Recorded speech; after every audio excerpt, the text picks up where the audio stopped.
the US at global forums and on the world stage.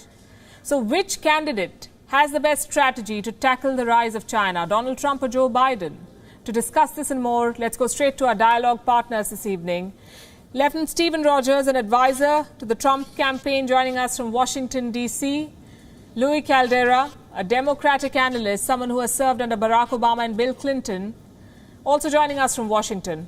And Jason Thompson, member of the Republican National Committee in Georgia. He's with us from Atlanta. And we have Neera Tanden, president and CEO of the Center for American Progress. She, too, is with us from Washington, D.C. Good evening and welcome to all of you. Thank you. Thank you. Thank you. Lieutenant Rogers, we'll begin with you. Only today, just a few minutes back, we reported in a show that Donald Trump maintains a bank account in China. His business has paid more than $188,000 in taxes to Beijing, far more than what Trump has paid to the U.S. Exchequer. Considering these business links, should we even take Trump seriously when he talks about making China pay? To begin with, it's a non-story. The people of the United States can care less about where his bank account is. What they're concerned about is what he is doing to repel the Chinese Communist Party's influence here in America. Now, keep in mind that the Chinese Communist Party is busy building a big fleet out in the Pacific. They're certainly interfering or trying to interfere with our election through influences. It is this president, no other president, that put heavy tariffs on China. It is this president, no other president, that is going to change the balance of power, if he could, with regard to China. Now, keep in mind that although President Trump has been criticized over his relationship with Vladimir Putin needs President Trump. We need to create an alliance, hopefully, with Russia to put China in check. So this is the president that could do that. Joe Biden's done nothing at all in his 48 years in the United States Congress. This is the president who pursued a license deal with China for many years and got them after he became president. Does this not strike you as conflict of interest? Absolutely not. Once again, I will share with you that the American people are not particularly concerned about those business dealings. They're concerned about his performance as president. Whether he has dealings with China or not, whether he has bank accounts with China or not, does not affect at all the average American in this country. What affects us is how he is dealing with China now with regard to our quality of life and with regard to our safety. Then I would have to say the average American cuts a lot of slack. Louis Caldera, Donald Trump accuses Joe Biden of not being tough on China when he held public office. Where does Biden stand on holding China accountable, for instance, for its attempts to cover up the Wuhan virus outbreak? Well, your introduction was perfect because what you said was China is trying to replace the U.S. on the world stage. And the only reason that has happened is because Donald Trump has been a disaster on the world stage, including turning his back and insulting our allies. When he insults our allies, what he does is he weakens what holds America strong, and he creates an opportunity for countries like Russia and China and others that have territorial ambitions and want to replace the U.S. on the world stage with the opportunity to leverage their influence, which China's doing. They're taking advantage of Trump's America First nonsense to try to say you should be closer to us. Imagine that, closer to a communist country than to a democratic country. And what Trump has done is he's really harmed democratic institutions by calling them into question in the U.S. and globally. And I think what Steve just said is perfect. The American people will hold Trump accountable for his performance. And his performance has been a disaster. More than 200,000 people dead of the COVID virus because he refused to have a real plan to contain the virus. China didn't. China's economy is now bouncing back. They're growing at 5%.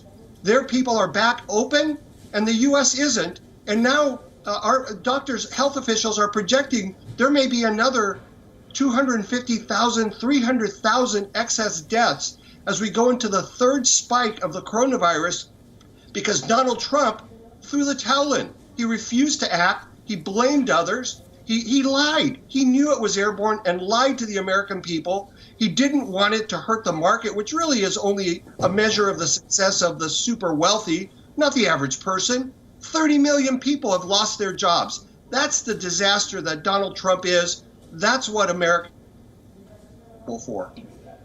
Right. I would take China's figures and claims with a pinch of salt. Also, you've told me all that Donald Trump has done wrong, but you've not told me what Joe Biden's plan is. How would he hold China accountable? I'll come back to you with that question in a bit. Jason Thompson, Donald Trump likes to describe himself as a deal maker. He insists he's the best one. His allies, countries like Australia, Japan and India, are working on a military alliance to take on China. But Trump is infamous for dumping allies. Is he going to do the same if he becomes president, if China offers him a trade deal tomorrow? Well, look, let's back up here a second. We just heard a bunch of DNC talking points, so I'd like to address them. So it was Joe Biden, remember, that said that when Trump banned travel from China, he said that was xenophobic. And because of Trump's immediate action on that, basically saved millions of lives. Joe Biden's a weak politician.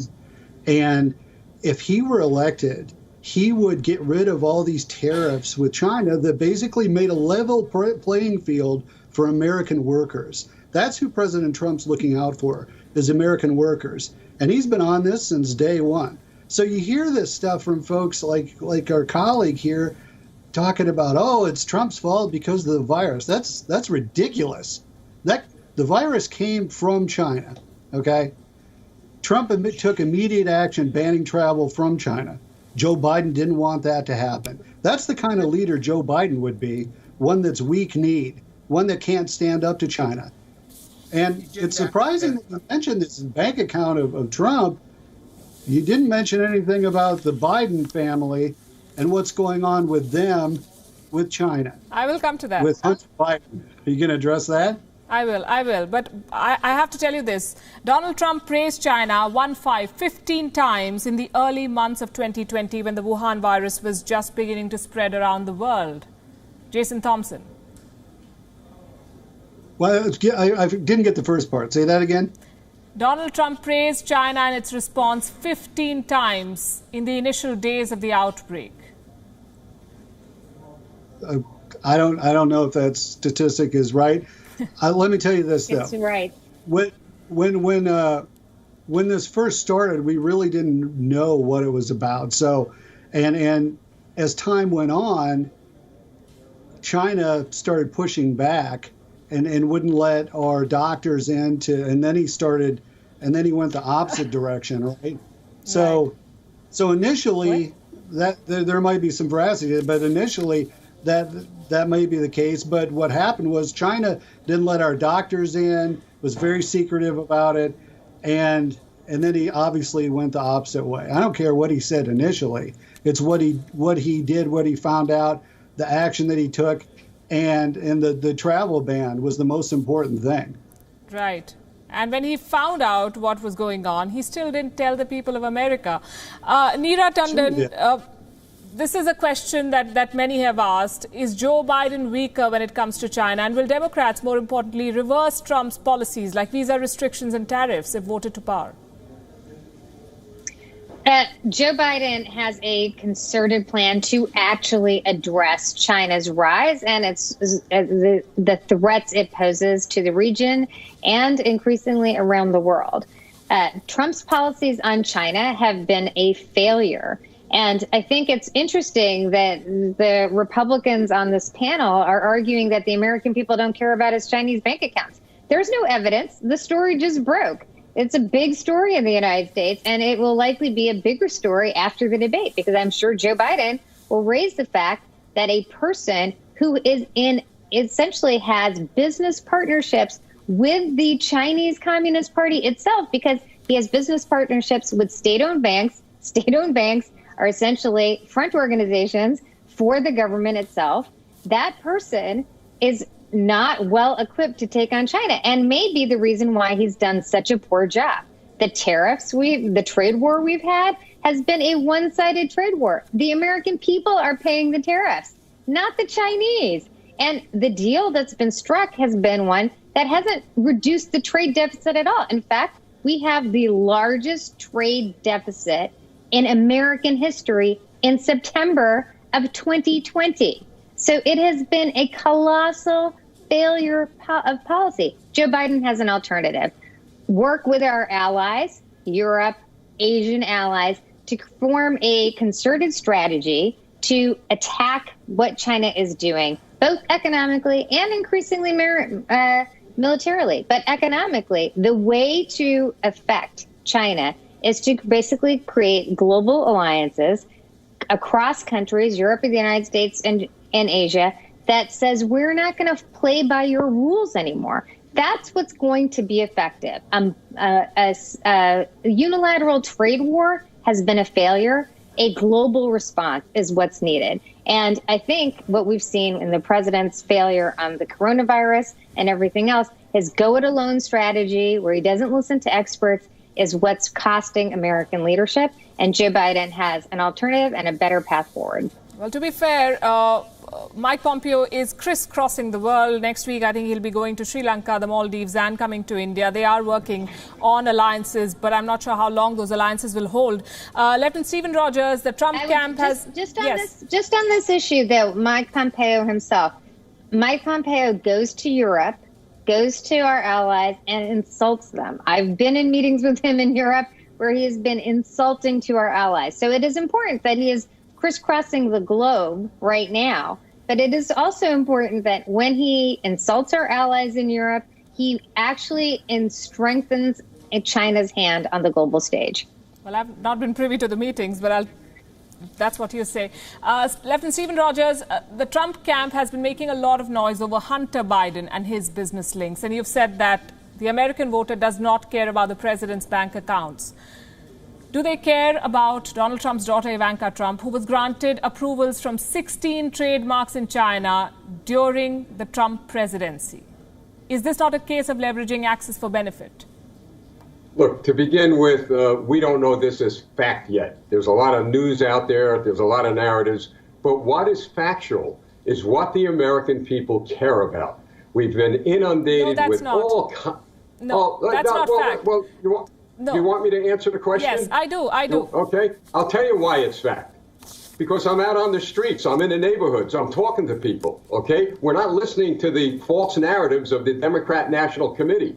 The people in this country are concerned about law and order. They're concerned about their safety, and they're concerned about their quality of life. All this nonsense that's going on, all that we see going on, whether it be Biden, whether it be Trump, the people are concerned about their lives. So let it be what it is now. We're going to see an election come up. I believe the president will be reelected, and then all this will be taken care of. But if you want to know what the people are talking about, forget the polls, forget the New York Times, talk to the people directly, and they'll share with you what is on their mind. What the people want to hear and what the people care about is not fact. What figures and numbers and evidence bears out is fact. But if you say that the people of America do not care about Donald Trump and his business dealings with China, so be it. Louis Caldera, why doesn't the Biden camp explain the accusations against Hunter Biden?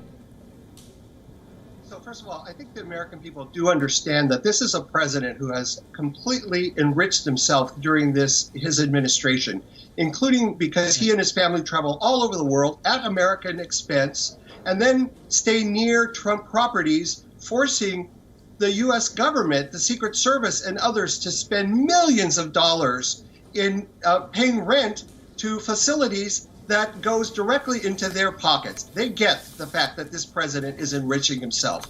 Hunter Biden is, as the Mr. Stevens said, it's a non-issue because, and it appears to be very fabricated what the source of this computer was, these emails. Nobody even understands what they're talking about. Look, we're talking about Trump's performance. Let's talk about China. So China is very complex because on the one hand, we have to compete with China economically. We want a level playing field so they protect intellectual property, so that they respect our laws, the rule of law. That's important. On other levels, we have to cooperate with China because it's critical that China deal with the issue of climate change, as it is critical for India with all its low-lying areas. And we have to address climate change. Donald Trump denies science, denies climate change. So there are areas where we compete, areas where we cooperate, and then areas where we are adversaries, because we don't want the spread of communism around the world, and that's what they want. And so when Trump weakens our alliances, he hurts our ability to compete with them as adversaries on the world stage. When he pulls the U.S. back, he hurts us. Let me also talk about immigration, because Trump is hurting South Asians. And in fact, he's going to drive American jobs to India by making it more expensive for people to have H-1B visas in the United States. His attacks, not just on illegal immigration. I want to focus on Hunter Biden right now. We've spoken about immigration. Beyond the Ukraine charges, there's an email thread that dates back to May 2017. It talks about remuneration packages for 6 people as part of a business deal with the now defunct Chinese energy company CEFC China Energy. Both Joe Biden and Hunter Biden were allegedly involved in discussions around this deal. How is this a non-issue?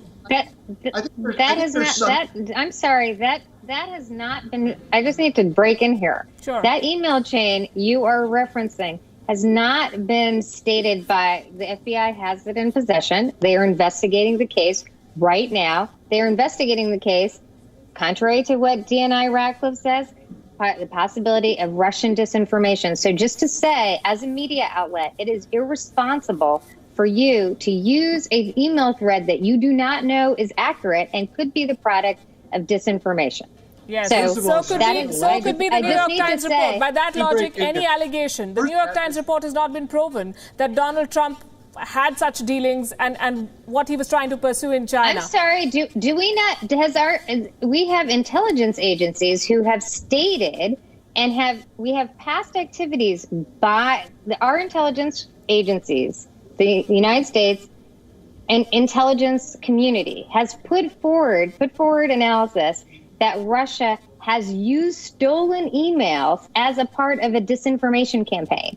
This would just be another option. That is not you know what's happening. What's happening? Any stretch of information. What's happening here is when you talk to the Democrats about Hunter Biden, they say it's a non-issue. When you talk to the Republicans about Ivanka Trump and Donald Trump, they say it's a non-issue and Americans don't care about it. I'll come to Jason Thompson. Let me be clear about this. I am not saying that actions by officials, Ivanka Trump is an official of the government right now.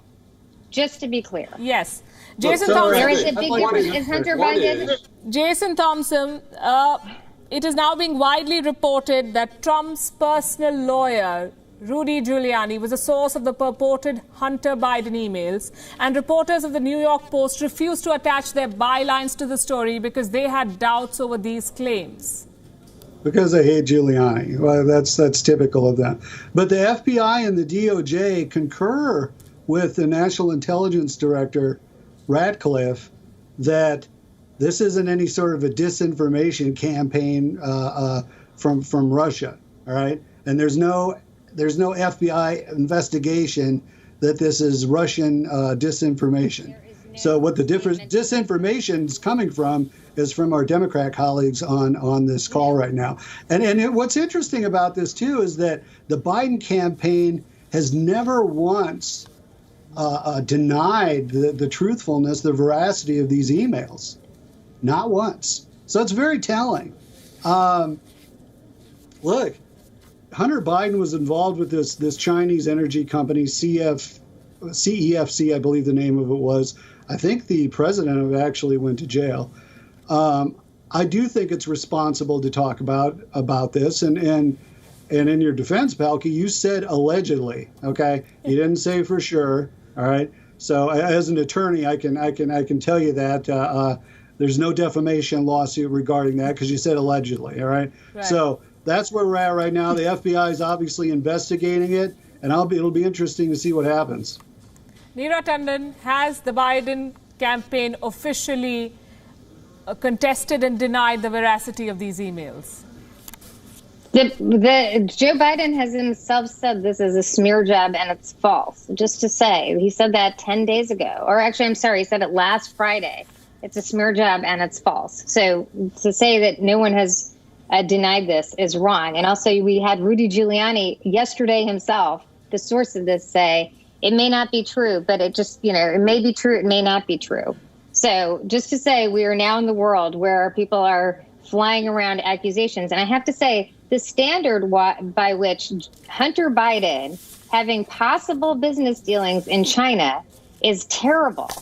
But the president of the United States, while he's president, having a Chinese bank account in which he pays more in taxes to the Chinese government than he has paid in taxes to the United States, that is irrelevant. I mean, only in bizarro land, upside down world, does the child of a presidential candidate who is a private citizen mean less than the current activities of the president of the United States, which is linked to policy because, as you pointed out, in January, multiple times, Donald Trump said China was handling the virus well. China is doing a great job.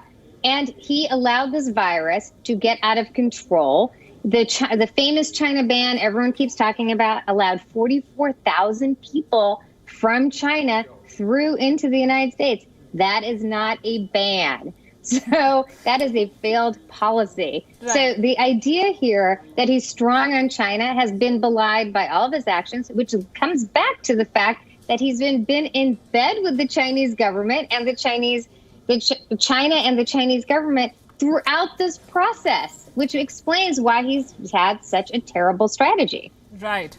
I have to agree with you that this is a bit bizarre. And I think all of you are saying that it doesn't matter. American people don't care about this or that. And yet both the presidential candidates and hopefuls are trying to prove that they will be tougher on China. That's where things stand. I'm out of time, but thank you very much, Lieutenant Stephen Rogers, Louis Caldera, Jason Thompson, and Neera Tandon. Thank you very much for sharing your thoughts and your time with us. Thank you. My pleasure. Thank you.